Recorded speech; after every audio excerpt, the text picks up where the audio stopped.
Okay बेटा, last time जहां तक किया था वो पार्ट कंप्लीट हो गया, पढ़ लिया? कोई problem? No sir. No sir. Okay, ठीक है। आज हमें स्टार्ट करना है बेटा एक बहुत इंपॉर्टेंट टॉपिक, और इंपॉर्टेंट टॉपिक का नाम पीछे मैंने लिखा हुआ है, आप देख सकते हैं, spherical refracting surfaces. Spherical refracting surfaces, why this topic is very important? क्यों? क्योंकि यहां से हम लोग डिराइव करेंगे एक बहुत इंपॉर्टेंट रिलेशन जो कि डेली लाइफ में भी काफी यूज होता है, और खासकर जितने भी ऑप्टिशियंस होते हैं, आप किसी ऑप्टिशियन के पास अगर जाएं तो आपकी आई साइट को करेक्ट करने के लिए वो आपको कुछ कॉनकेव और convex lenses and most of the cases combination of lenses भी प्रोवाइड करते हैं। तो वहां पर वो लेंस जब भी कभी चेक किया जाता है तो आपको एक नंबर देता है डॉक्टर या ऑप्टिशियन या ऑप्थेल्मोलॉजिस्ट, वो आपको एक नंबर देता है और ये बताता है कि भाई आपकी आईज का नंबर ये है, ठीक है। अब यहाँ पर पॉजिटिव और नेगेटिव का मतलब होता है कॉनकेव यूज करना या कॉन्वेक्स यूज करना, but that number is basically the power of the optical lens which you are going to use to correct your eyesight or to correct your vision, basically optical vision। अब ये optical vision correct करने के लिए हमें एक formula से workout करना पड़ता है, and that formula is called lens makers formula. Lens makers formula करने से पहले हमें ये पता होना चाहिए कि इंडिविजुअल रिफ्रैक्टिंग सर्फेसेस के थ्रू रिफ्रैक्शन कैसे ऑब्जर्व किया जाता है और इंडिविजुअल रिफ्रैक्टिंग सर्फेसेस होते क्या हैं, वहां से रिफ्रैक्शन हम ऑब्जर्व करेंगे कैसे। अभी तक हम लोग क्या करते थे, एक लेंस ले लेते थे और वो लेंस हमारा बाइफोकल होता था, यानी कि अगर मैंने एक लेंस कंसिडर करा, for example this is my convex lens और ये प्रिंसिपल एक्सिस, तो एक रिफ्रैक्टिंग सरफेस ये हुआ और दूसरा रिफ्रैक्टिंग सरफेस ये। It means there are two surfaces जहां से के रिफ्रैक्शन हो रहा होगा। बट बेटा मोस्ट ऑफ द केसेस में हमारे पास ऐसा भी होता है कि ये लेंस जो हमने वहां एजम्पशन ली थी दैट लेंस इज थिन, लेकिन लेंस थिक भी तो हो सकता है। ऐसा भी तो हो सकता है कि एक ऐसा सरफेस हो जो कि आपका कॉन्वेक्स या कॉनकेव शेप्ड हो, and after that the medium does not change, medium वही रहे। फॉर एग्जाम्पल अगर मैं कहूं मेरे पास कोई एक सरफेस है ऐसा, जैसा कि हम यहां पर बनाएंगे अभी, लेट्स से कि मेरे पास ये एक सरफेस है, ठीक है, and this is my rarer medium. Rarer मैंने बोला एयर है यहां पर, और ये मेरा ग्लास है जिससे कि ये लेंस बना हुआ होगा, ठीक है। तो ये एक सरफेस है मेरे पास, एक कॉन्वेक्स स्फेरिकल सरफेस, और ये रहा इसका principal axis. Now the whole medium is extended up to infinity. तो अगर ये medium extended up to infinity है तो इसका मतलब कहीं ना कहीं तो इमेज बननी चाहिए, and that image will be formed inside this medium, inside this glass medium only, ठीक है। लेकिन यहां से इमेज की फॉर्मेशन को समझने के लिए हमें कुछ प्री रिक्विसाइट्स समझने जरूरी हैं, और वो प्री रिक्विसाइट्स बेसिकली क्या हैं। सबसे पहली तो हम बात करेंगे कि इस पर्टिकुलर केस के अंदर पोल कहां होगा, सेंटर ऑफ कर्वेचर कहां होगा, रेडियस ऑफ कर्वेचर कहां होगा। तो याद रखें ये मेरा कॉन्वेक्स स्फेरिकल सरफेस है, कॉन्वेक्स स्फेरिकल सरफेस। लेकिन यही अगर मैं ऐसे बना दूं तो ये मेरा हो जाएगा कॉनकेव स्फेरिकल सरफेस, और ये हुआ इसका प्रिंसिपल एक्सिस, ठीक है। अब पोल क्या होगा, सेंटर ऑफ कर्वेचर क्या है, रेडियस ऑफ कर्वेचर क्या है, कहां कहां पर मार्क करने हैं, सबसे पहले ये समझ लें, उसके बाद ही डेरिवेशन करना स्टार्ट करेंगे। Now let's say this is again air and this is glass, so the ray is moving from rarer medium to denser medium, ये मानेंगे। अगर बेटा इस पूरे के पूरे ग्लास सरफेस में हम इस पॉइंट की बात करें which is basically the center of this curve, तो इस पॉइंट को नाम दिया जाता है पोल, या फिर आप इसको ऑप्टिकल सेंटर कहते हो, ठीक है। पोल और ऑप्टिकल सेंटर। लेकिन इस कर्वेचर के ऊपर अगर मैं कहीं से भी एक परपेंडिकुलर ड्रॉप कर दूं, लाइक यहां एक टेंजेंट होगी, इस टेंजेंट पर एक परपेंडिकुलर ड्रॉप करा, the point where it cuts the principal axis is called C. C का मतलब सेंटर ऑफ कर्वेचर। और बेटा यहां तक का जो डिस्टेंस होगा पोल से सेंटर ऑफ कर्वेचर तक का distance, that distance is called R. R यानी रेडियस ऑफ कर्वेचर। ठीक है? Yes sir. अब ये हमने कैसे लिख दिया कि यही सेंटर ऑफ कर्वेचर होगा या यही हमारा रेडियस ऑफ कर्वेचर होगा? मान लो कि ये वो पार्ट है जिससे एक स्फेरिकल बॉडी का पार्ट है जिससे ये बना हुआ है। अगर मैं इसको यहां से एक्सटेंड कर दूं तो this will form a sphere out of which this particular section is made up of. तो ये C क्या कहलाएगा, ये डिस्टेंस क्या कहलाएगा, रेडियस ऑफ दैट स्फीयर, और C क्या कहलाएगा, सेंटर ऑफ द स्फीयर यानी सेंटर ऑफ कर्वेचर। ठीक बात है? Yes, sir. Yes sir. Yes, sir. I hope कि यहां से आपको सेंटर ऑफ कर्वेचर और रेडियस ऑफ कर्वेचर का कॉन्सेप्ट समझ में आ गया कि हम इस डिस्टेंस को रेडियस ऑफ कर्वेचर कहते हैं and the point is called centre of curvature. ठीक है? Yes, sir. ओके, नेक्स्ट है बेटा इसी के अंदर assumptions. While forming the ray diagrams or while drawing the ray diagrams, we have to assume few things. और वो assumptions क्या हैं? सबसे पहले लिखो assumptions।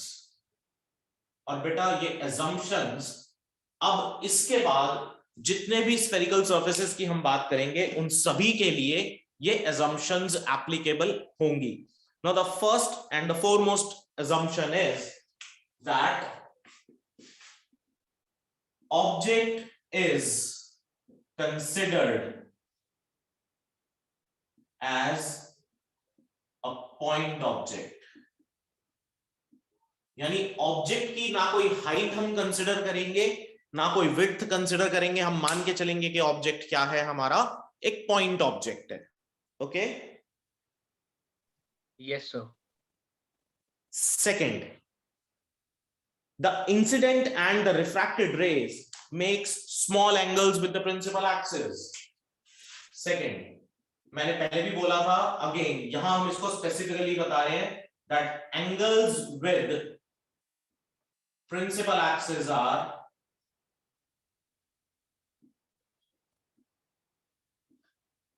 very small.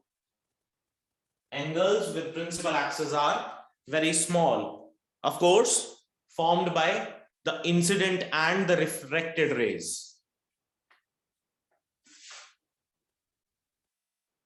Formed by incident and refracted rays. तीसरी assumption हम ये मानेंगे कि the aperture of lens, the aperture of this curvature या this spherical surface, aperture of spherical surface is small. Why we are taking aperture small? क्यों ले रहे हैं aperture small? कोई रीजनिंग बता सकता है ऐसा क्यों होता है?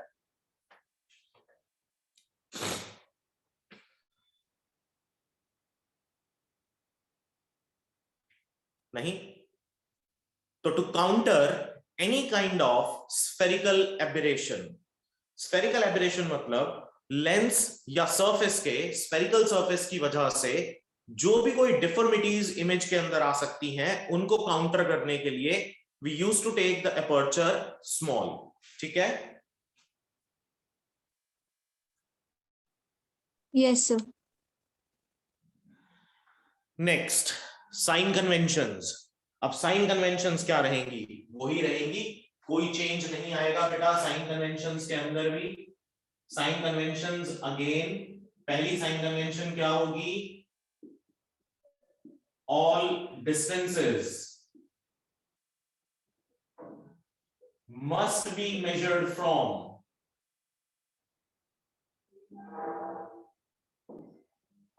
pole only. Second, in the direction of incident ray,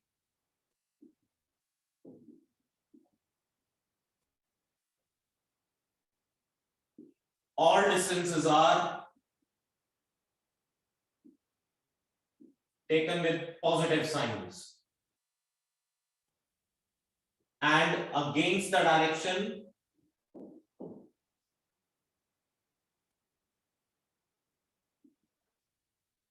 all distances are taken with negative sign. ठीक है? Yes, sir. Yes, sir. So these are two very important sign conventions जो कि आपको याद रखनी है, और ये assumptions भी आपको याद रखनी है. अब इसके हमारे पास 5 केसेस होते हैं, ठीक है?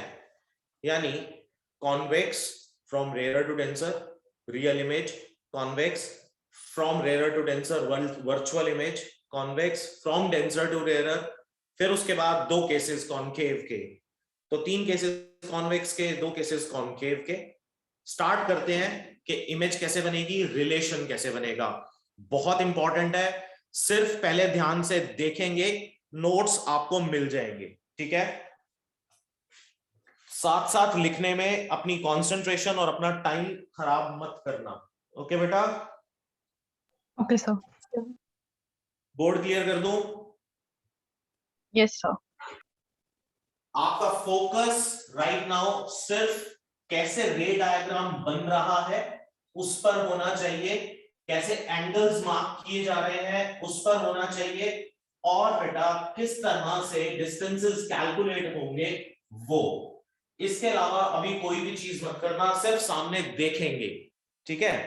तो पहला case, spherical convex surface from rare to denser, real image.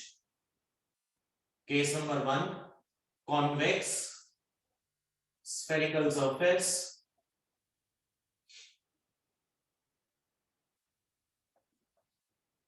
rarer to denser,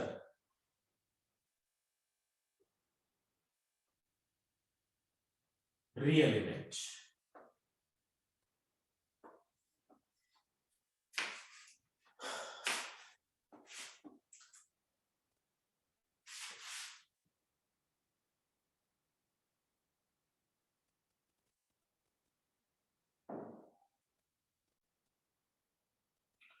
अच्छा, ये मेरा रेयर मीडियम है, ये ग्लास यानी कि मेरा डेंसर मीडियम.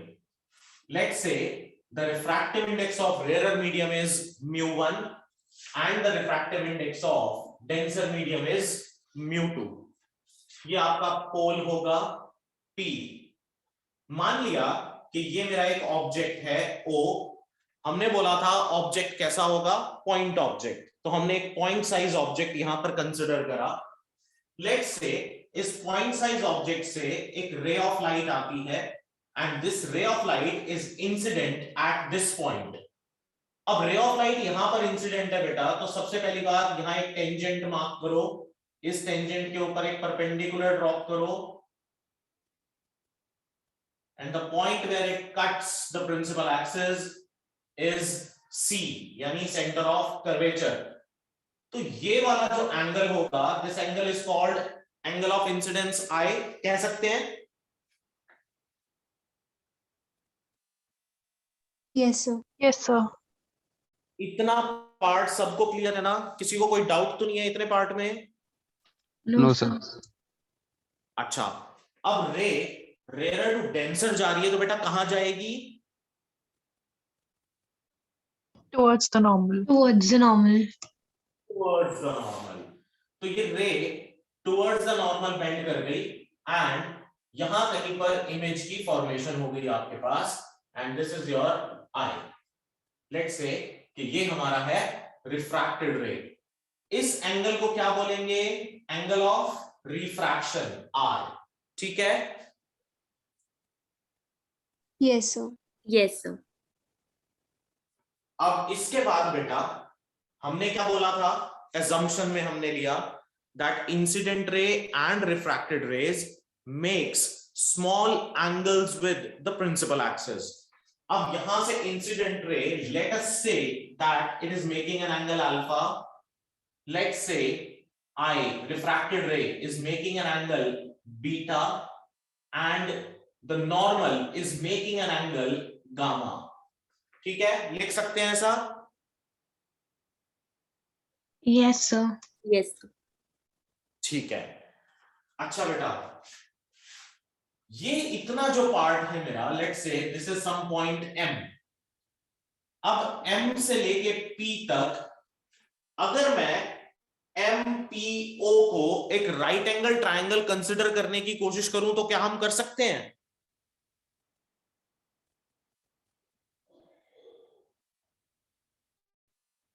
क्या कर सकते हैं?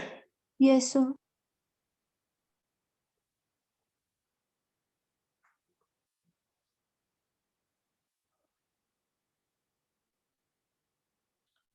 बेटा MPO को क्या हम राइट एंगल कंसिडर कर सकते हैं, राइट एंगल ट्रायंगल?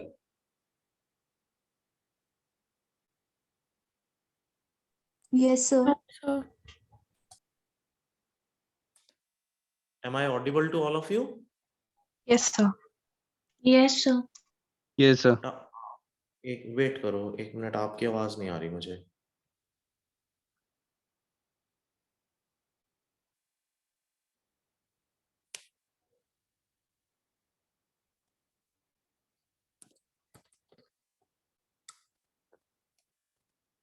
क्या आप साउंड क्लियर है? Yes, sir. Yes, sir. ठीक है। अच्छा बताओ जरा, हम MPO को क्या राइट एंगल ट्रायंगल कंसिडर कर सकते हैं? Yes, sir. Yes, sir. से कर सकते हैं बेटा। आप M और P को देखो, क्या वो आपको कर्वेचर नहीं नजर आ रहा, कर्व नहीं नजर आ रहा? But sir, assumption ली थी कि curvature बहुत small होगा. हाँ, तो हम उसको यहाँ पर सॉल्व भी करेंगे। यहाँ से एक परपेंडिकुलर ड्रॉप करो एंड लेट्स से इस पॉइंट को आपने ले लिया N. Now either you mark the distances from or you calculate the distances from P or from N are one of the same things. Okay? Yes, sir. Yes, sir. Geometrically ऐसा करना जरूरी है, ये construction करनी जरूरी है। ठीक है, तो चलो ठीक है। अब हमने ये मान लिया कि यहां से कंस्ट्रक्शन कर दी, ये एंगल 90 बन गया यहां पर। अब बेटा सबसे पहले स्टार्ट करेंगे, अगर हम रिफ्रैक्टिव इंडेक्स को लिखने की कोशिश करें तो कैसा लिख सकते हैं? Mu is equals to μ2 by μ1 लिख सकते हैं? Yes, sir. Yes, sir.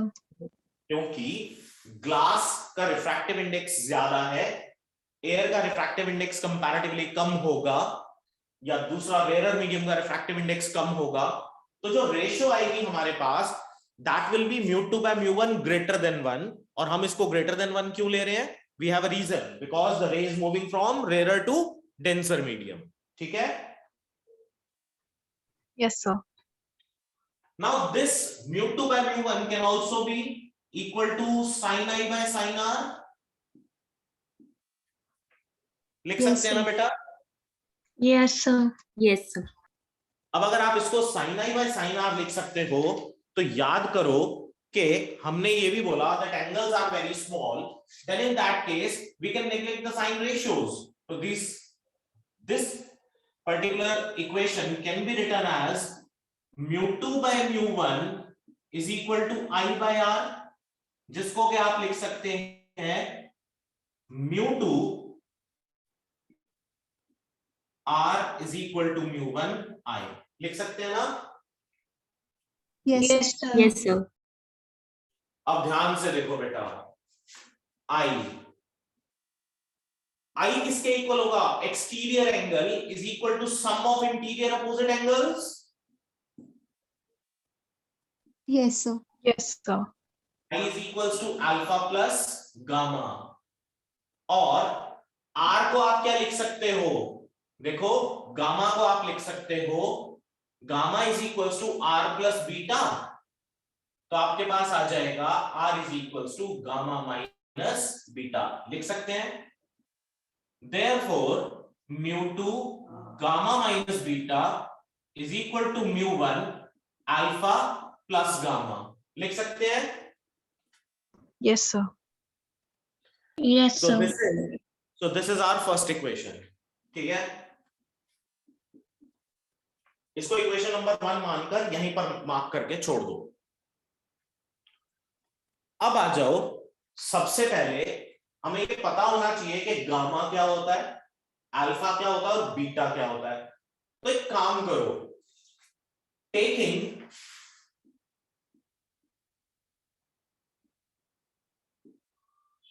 tan ratios, तो बेटा tan अल्फा किसके इक्वल होगा, देखो ध्यान से, perpendicular upon base mn upon no।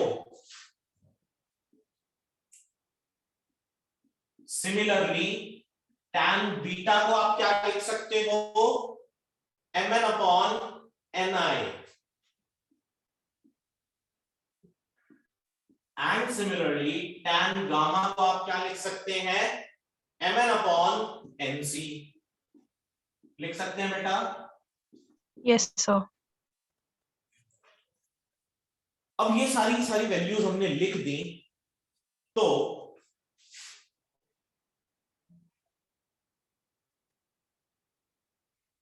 Neglecting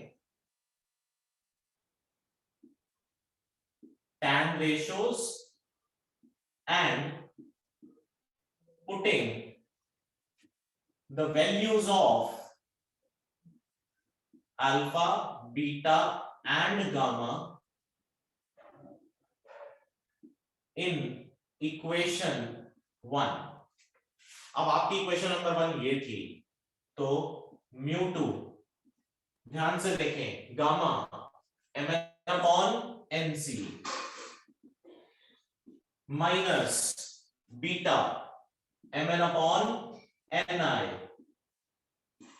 is equal to mu1 alpha mn upon no plus फिर से gamma mn upon nc। nc वाली टर्म्स को एक तरफ ले लें तो ये हो जाएगा mu2, अच्छा mn तो कॉमन निकल जाएगा दोनों साइड से और कैंसिल आउट हो जाएगा। Yes, sir. तो हमारे पास बचेगा mu2 upon nc minus mu1 upon nc is equal to mu1 upon no plus mu2 upon ni, लिख सकते हैं ना बेटा ऐसे।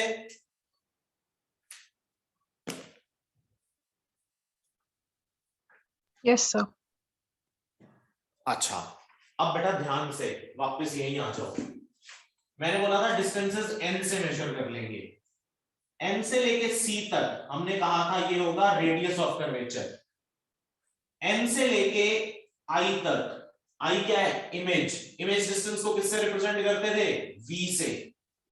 n से लेके o तक किससे रिप्रेजेंट करते हैं, u से। तो आप nc को r, no को u और ni को v लिख सकते हैं। Yes, sir. लेकिन हमने साइन कन्वेंशंस तो यूज किया ही नहीं, तो यूज भी करो। n से लेके जब आप o की तरफ जाएंगे तो you are moving against the direction of incident ray. Yes, sir. Yes, sir. And when we move against the direction of incident ray तो क्या होना चाहिए साइन, पॉजिटिव के नेगेटिव, Negative. Negative. तो u आपका नेगेटिव होगा। रेडियस ऑफ कर्वेचर n से लेके c की तरफ जा रहे हैं तो Positive. पॉजिटिव, n से लेके i की तरफ जाएंगे अगेन पॉजिटिव, ठीक है। तो फाइनल रिलेशन बनेगा बेटा mu2 minus mu1 by r is equal to mu1 by minus u plus mu2 by v। This is the final result, okay, for refraction through a convex spherical surface in case of rarer to denser forming a real image. ठीक है बेटा, Yes, sir. 5 minute का वक्त लें, इसको ध्यान से पढ़ें, समझें, ठीक है, और जैसे ही पूरा हो जाए मुझे बताएं। नोट्स मैं आपको दे दूंगा, बट एक बार इसको लिखें जरूर।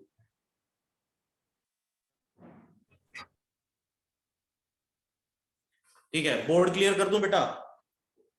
1 second, sir.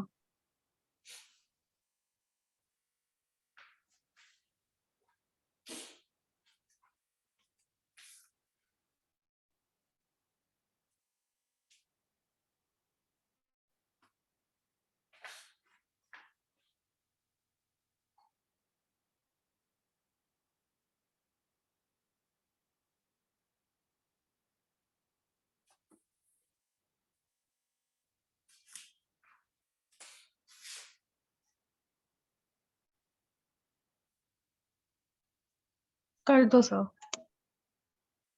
ओके,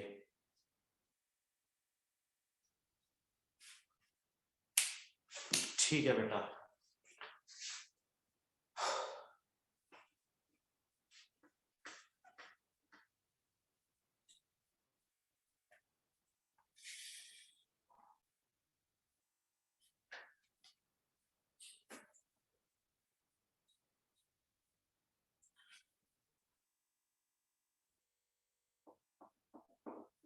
अच्छा जी, now the next topic is again the convex spherical surface, rarer to denser virtual image। अब हम बनाएंगे वर्चुअल इमेज।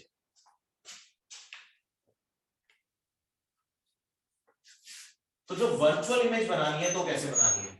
अगेन देखो, स्फेरिकल सरफेस तो वही रहेगा, ये रहा आपका एक कॉन्वेक्स स्फेरिकल सरफेस, ये आपका प्रिंसिपल एक्सिस, ये पोल। पहले ऑब्जेक्ट हमने ना थोड़ा सा दूर रखा था। अगर मुझे इमेज वर्चुअल बनानी है तो हम पहले भी क्या करते थे? इमेज वर्चुअल बनाने के लिए ऑब्जेक्ट को कहां रखते थे? फोकस और पोल के बीच में ना। Yes, sir. तो अगर मैं ऑब्जेक्ट को इस कर्वेचर के पास ले आऊं, लेट्स से कि मैंने यहां ले लिया ऑब्जेक्ट, ओ डिस्टेंस कम कर दिया, तो इससे जो रे इंसिडेंट होगी वो थोड़ा सा वर्टिकल हो जाएगी। अब यहां पर मैं फिर से क्या करूं बेटा? एक नॉर्मल प्लॉट करूं, ये रहा, और ये बना हमारा सी, सेंटर ऑफ कर्वेचर। इसको हमने बोला angle of incidence I, this was my incident ray. अब बेटा एक बात, रे will move towards the normal, लेकिन हमें ये पता है अगर आई छोटा है तो आर भी कंपैरेटिवली छोटा ही होगा। तो लेकिन इतना छोटा नहीं हो सकता कि आई अगर आपका 17 डिग्रीज है तो आर आपका 1 डिग्री हो जाए, या आर आपका ग्रेज पास करने लगे नॉर्मल को। इतना छोटा नहीं हो सकता। तो रे बेंड तो करेगी टुवर्ड्स द नॉर्मल, बट इतना बेंड नहीं कर जाएगी कि यहां से मूव करके यहां आई जाए। तो हमने क्या कहा कि ये लो जी, रे बेंड कर गई टुवर्ड्स द नॉर्मल, तो ये क्या बन गया? Angle of refraction R. ठीक है, सर एक बार फिर से बता दो, मेरा नेटवर्क थोड़ा स्लो था। अच्छा देखो जरा, ओ से लेके पॉइंट एम तक हमारे पास इंसिडेंट रे थी, यहां पर हमने नॉर्मल प्लॉट करा, दिस इज सी। इतनी बात क्लियर है? Yes, sir. अब रे को कहां मूव करना चाहिए? टुवर्ड्स द नॉर्मल बेंड करना चाहिए। Yes, sir. अब रे टुवर्ड्स द नॉर्मल बेंड कर गई, लेकिन आर और आई के बीच में एक प्रोपोर्शनैलिटी रहती है। ये आई और आर बहुत ज्यादा वेरी नहीं करते हैं। तो अगर ये आई है तो आर के अंदर कुछ वेरिएशन जरूर आएगा, लेकिन वो इतना बेंड नहीं कर जाएगा कि वो बिल्कुल इसके साथ साथ मूव करना शुरू कर दे। मतलब अगर कोई ये कहे कि आर इतना बेंड करेगा भाई कि रे मुझे यहां इंसिडेंट इमेज मुझे यहां मिल जाएगी, तो ये एक एब्सर्ड बात है, ऐसा नहीं हो सकता। तो रे बेंड तो करेगी टुवर्ड्स द नॉर्मल, लेकिन इतना नहीं बेंड कर सकती। तो मान लिया कि रे इस तरफ चली गई और ये बेंड कर गई टुवर्ड्स द नॉर्मल, ठीक है। Yes sir. तो ये भाई तो लेकिन accord- नॉर्मल के पास लग नहीं रहा, मतलब ऐसे लग नहीं रहा कि ये बेंड टुवर्ड्स द नॉर्मल हो रही है, तो अवे जा रही है नॉर्मल से। चलो अवे जाती हुई दिख रही है। अच्छा देखो बेटा, ये आपकी कौन सी रे है, इंसिडेंट रे है। Yes sir. अगर मैं इसको इसके पाथ पर ट्रेवल कराऊं तो इसको यहां जाना चाहिए, यस सर। लेकिन टुवर्ड्स द नॉर्मल बेंड करने के लिए एंगल कम हो जाना चाहिए ना। अभी ये वाला आई और ये वाला एंगल इक्वल होगा, यस सर। तो मैं क्या करूं, इसको टुवर्ड्स द नॉर्मल बेंड कराने के लिए मैंने कहा कि ये इधर आ गई तो हो गई ना towards the normal bend. Yes sir. भाई ये पॉसिबिलिटी नहीं हो सकती ना कि आपका म्यू बहुत ही ज्यादा बड़ा हो जाए। भाई इस पर्टिकुलर पेयर ऑफ मीडिया के लिए रिफ्रैक्टिव इंडेक्स कांस्टेंट रहेगा, तो the amount of variation in R as compare to I वो एक कांस्टेंट ही रहेगा, आप ऑब्जेक्ट को कहीं पर भी प्लेस कर लें, ठीक है। Yes sir. तो ये बेंड कर गया टुवर्ड्स द नॉर्मल, अभी क्लियर है कि बेंड करना है ना। Yes sir. तो अब बेटा मैं इस वाले एंगल को एंगल ऑफ रिफ्रैक्शन आर मान सकता हूं। Yes sir. तो ये एंगल होगा हमारा अल्फा, ये होगा बीटा, लेकिन इमेज कहां बनेगी, आप इसको बैकवर्ड्स एक्सटेंड करो, वर्चुअली एक्सटेंड करो। जब आप इसको वर्चुअली एक्सटेंड करोगे तो बेटा यहां पर बनेगी image. So this is your virtual image, ये एंगल बन गया गामा, ठीक है। Yes sir. अब वापस आ जाएं, ये आपका refractive index μ1, refractive index μ2, rare to denser जा रहे हैं, इसका मतलब μ2 बड़ा है μ1 से, इसका मतलब μ2 upon μ1 will be equal to sin i by sin r, which is approximately I by r. Again μ2 r is equal to μ1 i, लिख सकते हैं। Yes sir. तो अब फिर से बेटा आई और आर कैलकुलेट करें, देखें ध्यान से। यहां पर आई किसके इक्वल है, किस किस के बीच में आई, अल्फा प्लस बीटा है। ये आपका एक्सटीरियर एंगल है, ये देखो ये कंप्लीट एक्सटीरियर एंगल है ना।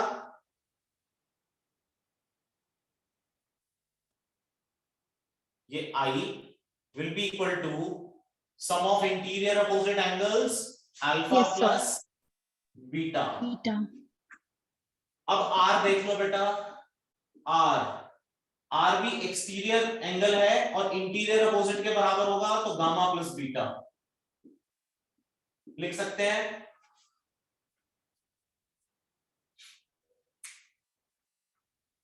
ये वाली रे को ध्यान से देखो, ये वाली रे पीछे जा रही है, दिस इज गामा, ये वाली रे इधर आ रही है, दिस इज बीटा, तो r is in between these two rays. Yes sir. तो आप लिख सकते हो μ2 r की जगह लिखेंगे गामा प्लस बीटा और μ1 i की जगह लिखेंगे अल्फा प्लस बीटा। ये हो गई आपकी equation number 1। Taking tan ratios, जब आप इसकी tan रेशियोज लेंगे बेटा तो ये बन जाएगा μ2, एक काम करो पहले tan रेशियो लिख ही दो, लिखें सबसे पहले tan अल्फा। अब यहां आपको क्या करना पड़ेगा, सिमेट्री बनाने के लिए एक परपेंडिकुलर ड्रॉप करना पड़ेगा। Now take this point n, ये आपका p थाई पोल थाई, तो tan alpha will be equal to mn upon NO, tan beta mn upon NC, और tan gamma this time is mn upon NI, ठीक है। Yes, sir. Yes, sir. अब अगर हम यहां से tan ratios हटा दें तो अल्फा की वैल्यू मुझे मिल जाएगी, again neglecting tan ratios and putting values of alpha, beta and gamma in equation 1. तो बेटा μ2 गामा की वैल्यू कितनी, mn upon ni plus beta की value mn upon nc is equal to μ1, alpha की value mn upon no plus mn upon nc. ठीक है, mn से mn cancel out हो जाएगा बोथ साइड्स. अब वापस आ जाओ साइन कन्वेंशंस पे. nc radius of curvature, no object distance, ni image distance. फिर से बताओ r कैसा होगा, पॉजिटिव के negative? Positive. Positive. Positive. n से c की तरफ जा रहे हैं. n से जब आप o की तरफ आते हो तो u कैसा होगा? नेगेटिव. Negative. n से जब i की तरफ आएंगे तो v कैसा होगा? नेगेटिव. नेगेटिव. तो आपके पास रिलेशन बन जाएगा μ2 1 upon v with a negative sign plus 1 upon r is equal to μ1 1 upon minus u plus 1 upon r. ठीक है, तो फिर से लिख सकते हैं μ2 minus μ1 upon r is equal to minus of μ1 upon u plus μ2 upon v. Again, the desired result. Now look at these two results. Although the cases are different, but both of them are exactly same. मैंने इसीलिए पहले वाले के result को यहां लिख दिया था. दोनों सेम आ रहे हैं? Yes, sir. अगर दोनों सेम आ रहे हैं इसका मतलब your derivation is exactly correct. ठीक है, अगर कहीं पर कुछ गलती हो जाए साइन की तो चेक कर लेना. ये एक बेसिकली जज करने का क्राइटेरिया है कि हमारे पास सभी चीजें करेक्ट आनी चाहिए. दूसरी बात, इसके नीचे जो आपके पास डिस्टेंसेस अलोंग प्रिंसिपल एक्सिस हैं, ध्यान दो u नेगेटिव होना चाहिए, ये रहा नेगेटिव. ठीक है, r पॉजिटिव होना चाहिए, ये रहा पॉजिटिव. अगर आपके दो ठीक है तो तीसरा ऑटोमेटिकली ठीक होगा, वो गलत नहीं हो सकता. ठीक है बेटा? Yes, sir. Yes sir. एक बारी फिर से 5 मिनट का वक्त दे रहा हूं, इसको रीड करो और कहीं पर भी कोई प्रॉब्लम हो तो वो पूछो और नोट डाउन करो.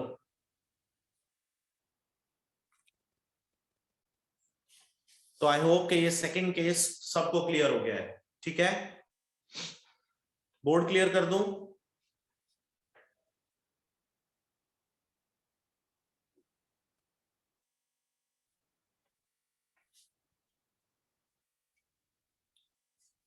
कर दूं बेटा board clear? Excuse me sir. हाँ बेटा बोलो. सर हमने जो अल्फा बीटा गामा लिया वो रैंडमली चूज किया हमने. हाँ बेटा, वो रैंडमली चूज किया है. किसी को भी अल्फा, किसी को भी बीटा, किसी को भी गामा दे दो. Okay sir.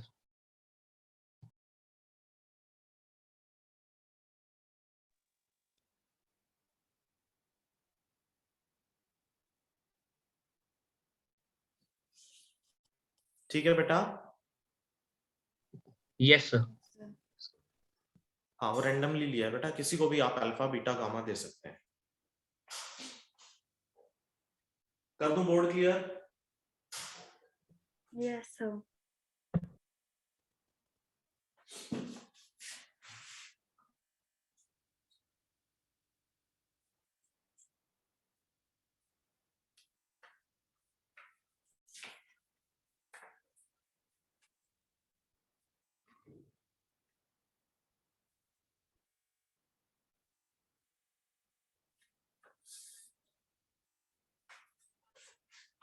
अच्छा ठीक है, now third case. Third case क्या कहता है? Case number 3, convex spherical surface लेकिन डेंसर टू रेयर मीडियम। अब बेटा जब आप डेंसर टू रेयर मीडियम की बात करते हो तो इस पर्टिकुलर फॉर्मूला को जो हम डिराइव करेंगे इसको डिस्कार्टस फॉर्मूला भी कहा जाता है। तो कभी पेपर में नाम से भी आ सकता है डिस्कार्टस फॉर्मूला। ठीक है, अब कॉन्सेप्ट तो वही है सारा का सारा। मान ले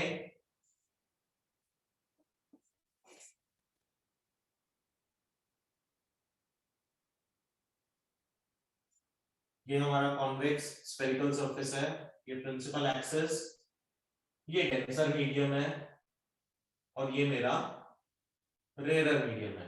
now the object is placed somewhere here inside the medium. अब अगर इनसाइड द मीडियम हमने ऑब्जेक्ट रखा तो फिर आप इसका रे डायग्राम कैसे बनाओगे? ऑब्वियसली फर्स्ट रे कहां से कहां जाएगी?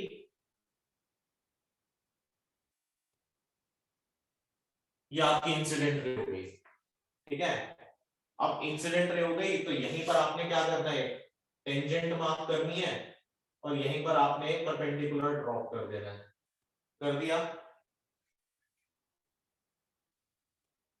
ठीक है, यस सर। अब जैसे आपने यहां पर परपेंडिकुलर ड्रॉप करा, ये होगा आपका एंगल ऑफ इंसिडेंस आई। ठीक है, Yes, sir. तो रे कहां जाएगी बेटा इस केस में?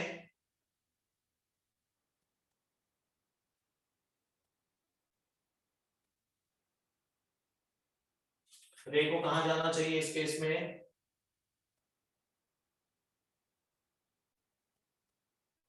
डेंसर टू रेयर जानी है, रे किस तरफ बेंड करेगी बेटा?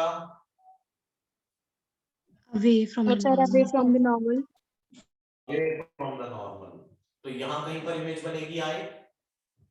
Yes sir. This is your angle of refraction R. ठीक है, Yes, sir. यहां पर एक परपेंडिकुलर ड्रॉप करेंगे to remove, to create the symmetry और to remove the spherical part. ये आपका पोल था, ये normal, this is C, this is O और ये आई। इसको मान लिया अल्फा, इसको बीटा और इसको हमने मान लिया कुछ गामा। ठीक है बेटा,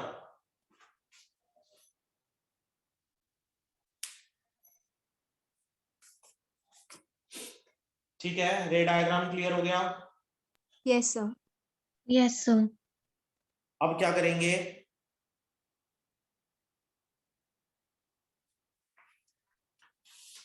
ये आपका रिफ्रैक्टिव इंडेक्स μ2, ये रिफ्रैक्टिव इंडेक्स μ1। जब हम डेंसर टू रेयर जाते हैं तो रेशो क्या लेते हैं? μ1 बाय μ2। ठीक है, यस सर। क्योंकि μ1 बाय μ2 यानी refractive index in that case will be less than 1, तो will be equal to sin i by sin r, जिसको आप अप्रोक्सीमेटली i बाय r लिख सकते हो। यानी ये हो जाएगा μ2i is equal to, sorry हाँ, μ2i is equal to μ1r लिख सकते हैं। Yes, sir. बस हो गया। अब यहां से फिर से वैल्यूज निकाले। सबसे पहले r की वैल्यू देखो क्या होगी। r किस किस के बीच में है? नॉर्मल और रिफ्रैक्टेड रे के बीच में, तो beta plus gamma, r is equals to beta plus gamma. I की वैल्यू निकालनी है तो कैसे निकालेंगे? Beta minus alpha. ठीक है, आई ये है ना अंदर। इस ट्रायंगल को देखो, बी सॉरी COM में beta is your exterior angle, और बीटा अगर एक्सटीरियर एंगल है बेटा तो अंदर वाले दोनों एंगल्स हो जाएंगे I प्लस अल्फा। तो देखो I plus alpha is equal to beta, यानी I की वैल्यू आ गई बीटा माइनस अल्फा। ठीक है, यस सर। इसे यहां पर अगर पुट करें तो हमें मिलेगा μ2 beta minus alpha is equal to μ1 beta plus gamma. Now again taking tan ratios, फिर से आप tan ratios लो तो tan beta will be equal to mn upon nc, tan gamma is equal to mn upon ni, और tan alpha is equal to mn upon no। लिख सकते हैं?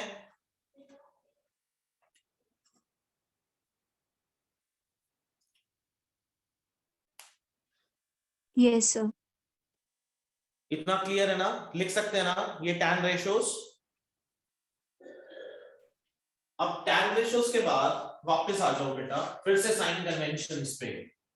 अच्छा देखो, I से लेके यहां तक ये आपकी इमेज है V, N से लेके C तक रेडियस ऑफ कर्वेचर, N से लेके O तक ऑब्जेक्ट डिस्टेंस।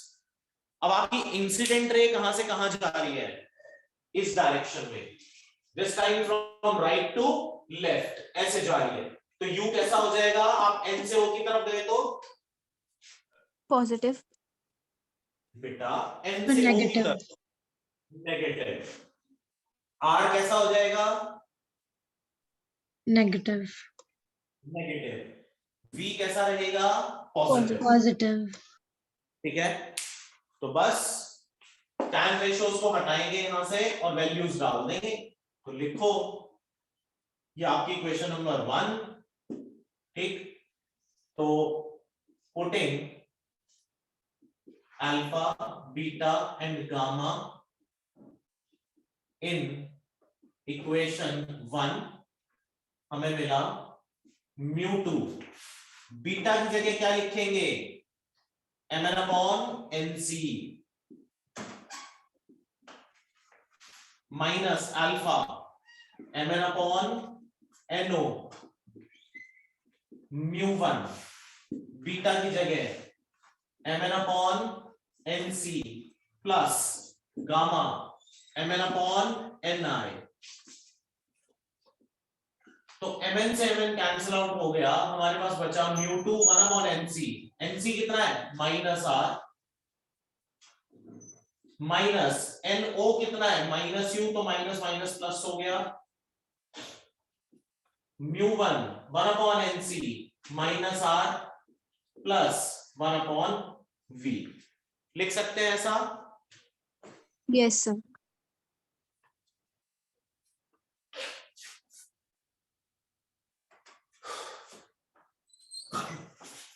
अच्छा बेटा अब देखो ध्यान से, μ1 को इधर ले आए उठा के, तो μ1 minus μ2 by r is equal to μ1 by v minus μ2 by u is the final result.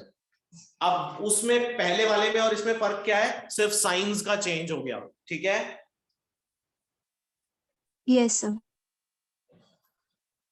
तो थर्ड की डेरिवेशन क्लियर है सबको? Yes sir.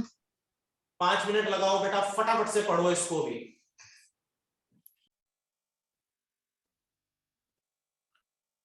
तो बेटा ये थर्ड केस क्लियर हो गया सबको?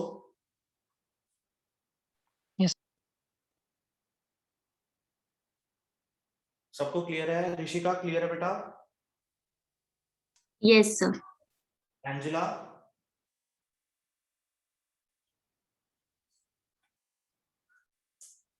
नमन? प्रणव क्लियर है? यस सर, क्लियर है।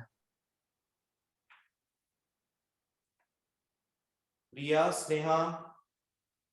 यस सर, क्लियर है। क्लियर है सर। सर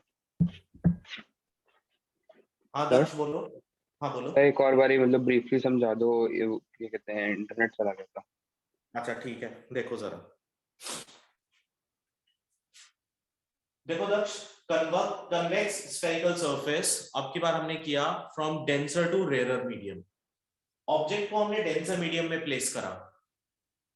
ऑब्जेक्ट जब हमने डेंसर मीडियम में प्लेस करा तो रे ऑफ जो इंसिडेंट रे है वो इस सरफेस पर अंदर कहीं पर इंसिडेंट होगी एट दिस पॉइंट एम। यहीं पर मैंने डॉटेड लाइन से एक नॉर्मल मार्क किया और ये नॉर्मल जहां कहीं पर भी प्रिंसिपल एक्सिस को कट करता है हम कहते हैं कि वो पॉइंट होता है हमारा सेंटर ऑफ कर्वेचर। अब रे को क्योंकि डेंसर टू रेयर जा रही है तो अवे फ्रॉम द नॉर्मल जाना चाहिए, तो ये बेंड कर गई टुवर्ड्स द प्रिंसिपल एक्सिस, तो अवे फ्रॉम द नॉर्मल चली गई। देखो आई छोटा है और आर बड़ा बन रहा है, तो इसका मतलब रे is moving from away from the normal. ठीक है, यस सर। तो ये पार्ट तो यहां कंप्लीट हो गया, ये आई ये आर। अब हमने प्रिंसिपल एक्सिस के ऊपर रेंडमली अल्फा बीटा और गामा ले लिए। ठीक है, ओके सर। क्योंकि साइन कन्वेंशंस के अकॉर्डिंग सिर्फ आई और आर के लिए ही हमारे पास एक स्पेसिफिक रीजन है कि इंसिडेंट रे और नॉर्मल के बीच में आई बनेगा और रिफ्रैक्टेड रे और नॉर्मल के बीच में आर बनेगा। बाकी अल्फा बीटा गामा आप किसी को भी ले सकते हो। Yes sir. अब अभी तक पिछले प्रीवियस दो केसेस के अंदर हमने क्या करा था, हमने कहा था कि रिफ्रैक्टिव इंडेक्स क्योंकि रे रेयर टू डेंसर जा रही है तो 1 से बड़ा होगा, लेकिन अब डेंसर टू रेयर आ रही है तो 1 से छोटा होगा। Principle of reversibility of light में हमने बात समझी थी कि वो रेसिप्रोकेट हो जाता है। Yes sir. ठीक है, तो अब की बार हमने रेशो ले ली μ1 बाय μ2। जैसे आपने इसको μ1 बाय μ2 लिया तो sin i by sin r according to Snell's law, और बेटा इस sin i by sin r को आप सिर्फ i बाय r लिख सकते हो। क्यों? क्योंकि एंगल्स छोटे हैं, हमने असम्पशन लिया बिल्कुल स्टार्टिंग में। तो μ1 r μ2 i के बराबर हो जाएगा। ठीक है, यस सर। अब सबसे पहले देखें r की वैल्यू क्या है। ये r क्या है? एक्सटीरियर एंगल है। किस किस के बीच में? रिफ्रैक्टेड रे और नॉर्मल। अब नॉर्मल ने प्रिंसिपल एक्सिस का एंगल बनाया बीटा, रिफ्रैक्टेड रे ने बनाया गामा, तो एक ट्रायंगल बन गया MIC। MIC में R एक्सटीरियर एंगल है, ये रहा MIC। MIC में R एक्सटीरियर एंगल है, तो अंदर क्या बना? गामा, और यहां पर क्या बन गया? बीटा। तो हमने R को लिख दिया गामा प्लस बीटा, ये रहा। Yes sir. सिमिलरली इस वाले ट्राइंगल में बीटा एक्सटीरियर एंगल है, तो क्योंकि बीटा एक्सटीरियर एंगल है तो ये कुछ ऐसा बन रहा है, ये आपका C है, ये O और ये रहा। तो ये वाला जो एंगल बन रहा है मेरे पास, ये मेरा बीटा है, ये I है, और ये क्या है? अल्फा। तो यहां देखें जरा, beta is equal to I plus alpha, यानी आई इसके इक्वल हो जाएगा बीटा माइनस अल्फा। ठीक है, यस सर।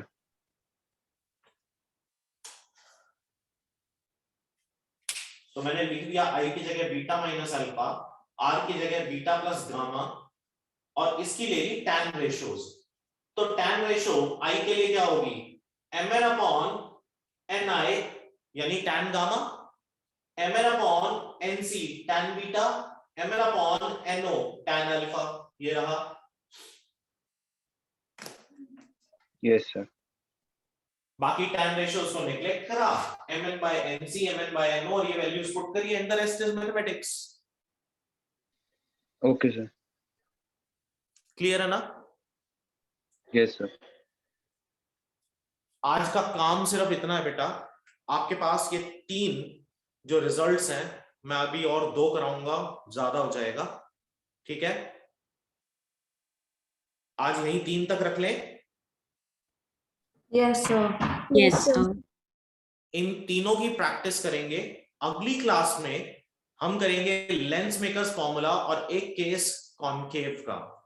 एक केस कॉनकेव का करने के बाद जब हम लेंस मेकर्स फॉर्मूला कर लेंगे तो हमारा रे ऑप्टिक्स ऑलमोस्ट 60 to 70% खत्म हो जाएगा। फिर बचेगा इसके अंदर ऑप्टिकल इंस्ट्रूमेंट्स और थोड़ा सा थ्योरेटिकल पार्ट डिस्पर्जन और स्कैटरिंग का, ठीक है। वो शायद टोटल कोर्स का 10-15% ही है, बाकी बचा हुआ हमारा वेव ऑप्टिक्स है। तो मोस्ट प्रोबेबली नेक्स्ट क्लास के अंदर लेंस मेकर्स फॉर्मूला और डिस्पर्जन वाला पार्ट हमारा ओवर हो जाएगा। तो next class is going to be very important, but this particular class is also equally important, क्योंकि ये आपका बेस बनाएगा लेंस मेकर्स फॉर्मूला करने के लिए। जो मैं वीडियो अपलोड करूंगा उसको ध्यान से देखेंगे, जो नोट्स भेजूंगा उसको ध्यान से पढ़ेंगे, ठीक है। Yes, sir. Yes, sir. Yes, चलो sir. ठीक है, आज इतना ही रखते हैं, बाकी next time. Thank you, sir. Thank you, sir. Thank you, sir. Okay बेटा। सर एक सेकंड हाँ जी, सर, वो एक बार वीडियो का लिंक भेजना। आज इंटरनेट का इशू था सर, इसलिए लेट ज्वाइन किया। मीटिंग का लिंक तो मैंने भेज दिया था। सर मीटिंग का लिंक नहीं सर, वो वीडियो का लिंक सर, लेक्चर का। हाँ, वो Recording वो का। भेज दूंगा। हाँ ठीक है राहुल, तो वो आज नेट का इशू बहुत ज्यादा हो रखा था। कोई बात नहीं, चेक करना। भेज दूंगा। Thank you sir. ओके।